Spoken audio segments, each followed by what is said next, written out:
Once upon a time, in a magical forest, there lived a wise owl named Oliver. One day, three friends, Benny the bunny, Suki the squirrel, and Daisy the deer, found a mysterious map promising a special treasure in the forest. Excited but confused by the map, they decided to ask Oliver for help.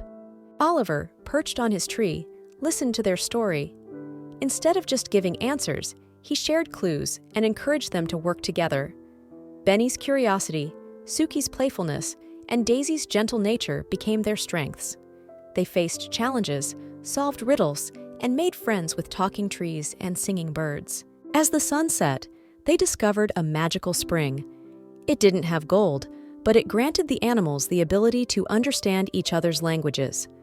Happy and wiser from their journey, Oliver shared, "True treasures are found in the journey, not just the destination."